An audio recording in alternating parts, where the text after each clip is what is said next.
देखिए, ये जो प्रोटेस्ट इस वक्त पाकिस्तानी कब्जे वाले जम्मू कश्मीर में चल रहे हैं, ये वो प्रोटेस्ट हैं जो एक बगावत की शक्ल इख्तियार कर चुके हैं। आप ये अंदाजा लगाएं कि मुजफ्फराबाद में हिस्ट्री की सबसे बड़ी कल स्ट्राइक हुई है और मुजाहरे हुए हैं। फौज गई है वहां, लेकिन फौज डर गई है। वो वीडियोस हैं जिसमें दिखा रहे हैं कि वो नारे मार रहे हैं की बुराइयां जो मर्जी आप कहें, लेकिन बहरहाल मोदी प्राइम मिनिस्टर मोदी जो है वो अपनी जगह पे मौजूद हैं। और जो है वो अगला इलेक्शन मुझे नहीं पता कि कितने इम्कानात हैं कि वहाँ पे कांग्रेस आएगी, लेकिन बज़ाहिर ऐसा लगता है कि वहाँ पे मोदी सा तो पाक ऑक्युपाइड जम्मू कश्मीर यह भारत का हिस्सा था, है और रहेगा। हम इसको मानते रहेंगे बहनों भाइयों, से हम कभी भूलेंगे नहीं, कभी हम। कश्मीर में जो विकास हो रहा है उसको देख करके ऑब्वियसली पाकिस्तान ऑक्यूपाइड कश्मीर के जो लोग हैं उनके माइंड में एक तरह से कहे तो ईर्ष्या आएगी, पर ये सद्बुद्धि भी आएगी या ये वो भी।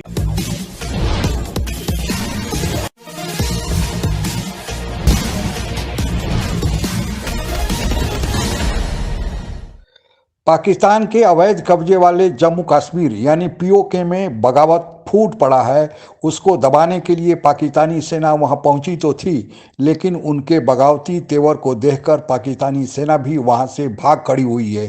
पीओके के लोग भारत का झंडा हाथ में लेकर हिंदुस्तान जिंदाबाद और प्रधानमंत्री मोदी भारत से मदद की आस लगाए बैठे हैं। इस संबंध में पाकिस्तानी मीडिया क्या कह रहा है, सुनते हैं। ये कि क्या हो रहा है कश्मीर का, जैसे अक्सर आपके जो रेडियो हिमालय है उस पर हम सुनते हैं कि प्रोटेस्ट चल रहा है, लेकिन पाकिस्तान के टीवी चैनल्स जो है उसको कवर नहीं करते, नहीं बताते। लेकिन ये जरूर कई लोगों से मैंने सुना है कि ये प्रोटेस्ट इस तरह के भी होते हैं जो गवर्नमेंट के खिलाफ वैसे भी निकाले जाते हैं। आपके ख्याल से वही है या कोई और बात है? देखिए, ये जो प्रोटेस्ट इस वक्त पाकिस्तानी कब्जे वाले जम्मू कश्मीर में चल रहे हैं, ये वो प्रोटेस्ट हैं जो एक बगावत की शक्ल इख्तियार कर चुके हैं। आप ये अंदाजा लगाएं कि ये चौथी जनरल स्ट्राइक हुई है पीओजेके में इस साल, और इस महीने जो है एक जनरल स्ट्राइक पूरे पुंछ डिवीजन में हुई और एक जनरल स्ट्राइक जो है वो मुजफ्फराबाद डिवीजन में कल हुई।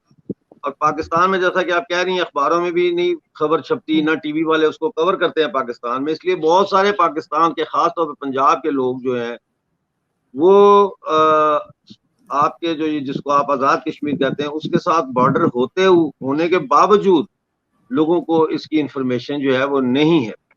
अब ये जो मुजाहरे हैं ये उस तरह के मुजाहरे नहीं है जो पहले होता था ना, कि लोड शेडिंग के खिलाफ मुजाहरे शुरू हो गए या पानी की कमी के खिलाफ मुजाहरे शुरू हो गए। ये मुजाहरे जो है, इसको अगर मैं अंग्रेजी में कहूँ तो ऐसे कहूंगा कि it's a culmination of all those grievances and it has developed into a form of a rebellion. अब हुआ क्या है?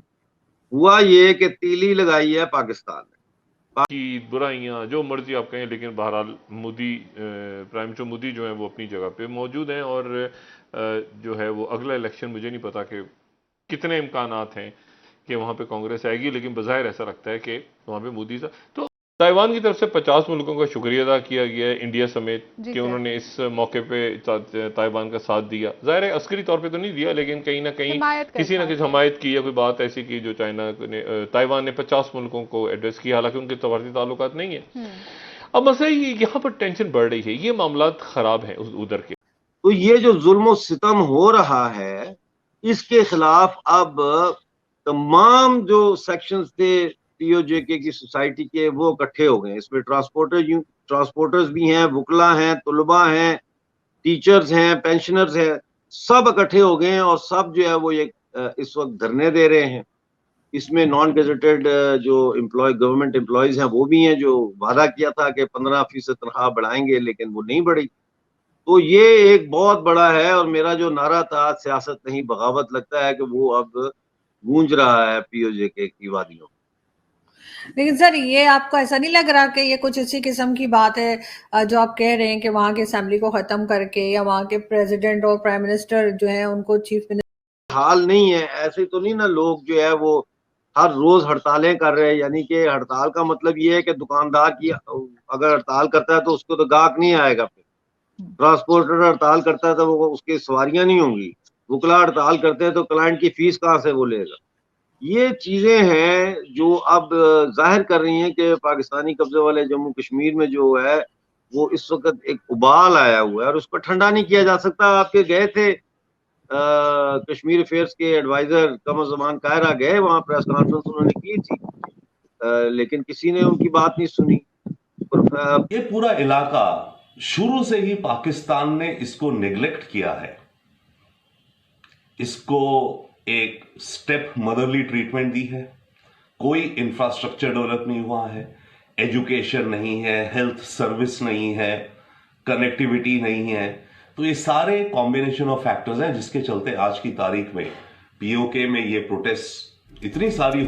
कश्मीर में जो विकास हो रहा है उसको देख करके ऑब्वियसली पाकिस्तान ऑक्यूपाइड कश्मीर के जो लोग हैं उनके माइंड में एक तरह से कहे तो ईर्ष्या आएगी, पर यह सद्बुद्धि भी आएगी या ये वो भी देख रहे हैं कि जिस देश की सरकार विकास और डेवलपमेंट और इंफ्रास्ट्रक्चर पे फोकस करती है वो देश कैसे प्रोग्रेसिव कर रहा है। और यहां इनकी सरकार है पाकिस्तान की, जिसका केवल सिंगल मोटो शायद यही रहता है, कौम कौम। एक तरफ कश्मीर में शान से फहरा रहा तिरंगा है, चारों तरफ तिरंगे को हाथ में लेकर खुशियां मनाते लोग हैं।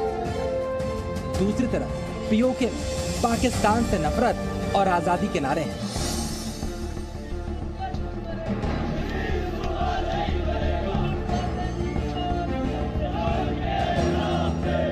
पीओके के मुजफ्फराबाद में पुलिस और सुरक्षा वालों के सामने हो रही इस नारेबाजी के जरिए यहाँ के लोग पाकिस्तान के गैरकानूनी कब्जे से आजादी की मांग कर रहे हैं।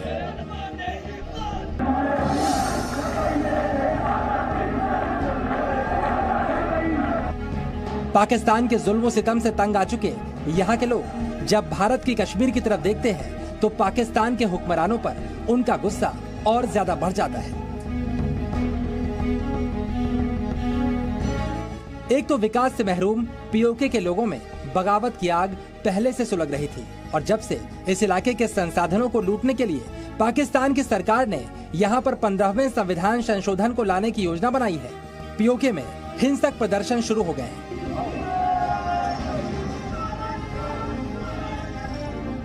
पाकिस्तान के इस फैसले के कारण क्षेत्र के सभी 10 जिलों में नागरिकों के अंदर आक्रोश है।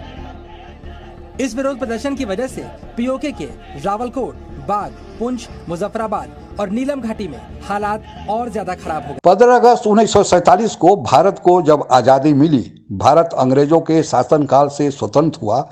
उस समय इंडियन इंडिपेंडेंस एक्ट के अनुसार भारत में जो 565 प्रिंसली एस्टेट्स थे उन्हें 3 प्रकार के विकल्प दिए गए थे, या तो वे भारत के साथ रहे, या वे पाकिस्तान के साथ चले जाएं, या फिर अपना स्वतंत्र अस्तित्व बनाए रखें। जिस समय भारत स्वतंत्र हुआ था उस समय भारत में 565 प्रिंसली एस्टेट थे। प्रिंसली एस्टेट उन्हें कहा जाता था जिनमें राजाओं या नवाबों का शासनकाल था और इन राजाओं और नवाबों को यह अधिकार था कि अपने राज्य के क्षेत्राधिकार में कानून व्यवस्था बनाए रखने के लिए वे अपनी सेना रख सकते थे, सिपाही रख सकते यानी सुरक्षा बल रख सकते थे, अपनी जनता पर कर लगा सकते थे और अगर अपराध हुआ तो अपने कोर्ट के अनुसार दंड भी दे सकते थे। इन 565 में से 562 लोगों ने भारत के साथ मिलना यानी भारत में अपने को विलय करना स्वीकार कर लिया। लेकिन 3 राज्य या प्रिंसली एस्टेट्स ऐसे थे जिनमें जम्मू कश्मीर, दूसरा हैदराबाद का निजाम और तीसरा जूनागढ़, इन लोगों ने भारत के साथ विलय करने का प्रस्ताव स्वीकार नहीं किया। उनमें से एक जूनागढ़ तो बाकायदा भागकर पाकिस्तान चला गया और पाकिस्तान से अपने विलय की बात कर ली। लेकिन इंडियन इंडिपेंडेंस एक्ट 1947 के अनुसार वे ही राज्य पाकिस्तान में मिल सकते थे जिनकी सीमा पाकिस्तान से सीधे सटती है। चूँकि जूनागढ़ की सीमा सीधे पाकिस्तान से नहीं सटती थी इसलिए उन्हें पाकिस्तान में विलय का अधिकार नहीं था या विलय व्यवहारिक रूप से संभव नहीं था। दूसरा, हैदराबाद का निजाम पाकिस्तान में विलय करने का प्रस्ताव तो अपने को स्वीकार नहीं किया क्योंकि वह चारों ओर से भारत से घिरा था, लेकिन अपने को स्वतंत्र अस्तित्व बनाए रखने का निर्णय लिया, जिसे बाद में भारतीय सरकार ने अपनी सेना भेजकर भारत में मिला लिया।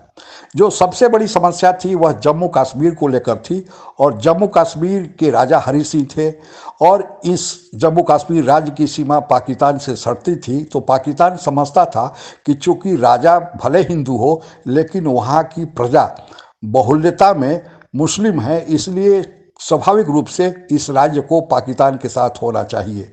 लेकिन राजा हरि सिंह ने भारत और पाकिस्तान के साथ एक स्टैंड स्टील एग्रीमेंट उन्होंने कर लिया, यानी वे निर्णय अपना बाद में सुनाएंगे।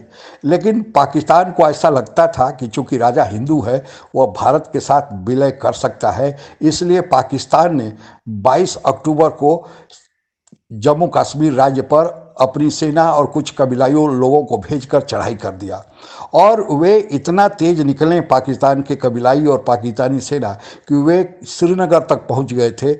बाद में जम्मू कश्मीर के तत्कालीन राजा हरि सिंह ने भारत के साथ अपने संपूर्ण राज्य का विलय कर दिया। तब भारतीय सेना वहां पर पहुंची और वहां से जो पाकिस्तान के कबीलाई और वहां की सेना लोग जम्मू कश्मीर में घुस गए थे उन्हें निकालने का काम शुरू हुआ। लेकिन जितना निकाल पाई वह इलाका आज का जम्मू कश्मीर है और जो भारतीय सेना निकाल नहीं पाई, अंतर्राष्ट्रीय दबाव के कारण वहाँ पर युद्ध विराम हो गया। वह इलाका आज का पीओके, जिसे पाकिस्तान के जो अवैध कब्जे में है, और गिलगित बल्चिस्तान दूसरा इलाका वह भी पाकिस्तान के अवैध कब्जे में है, आज तक पाकिस्तान के पास है।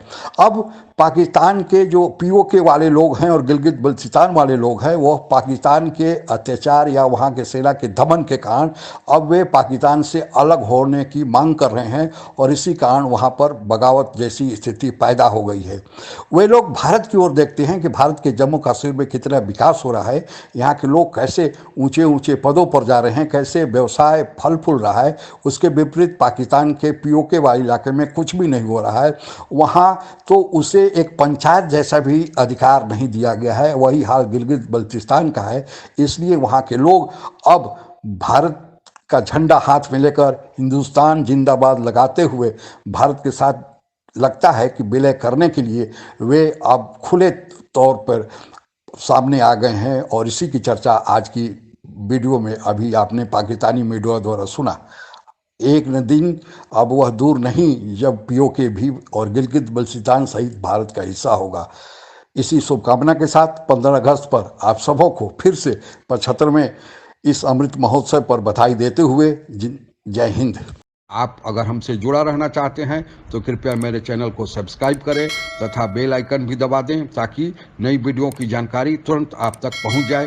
धन्यवाद। जय हिंद।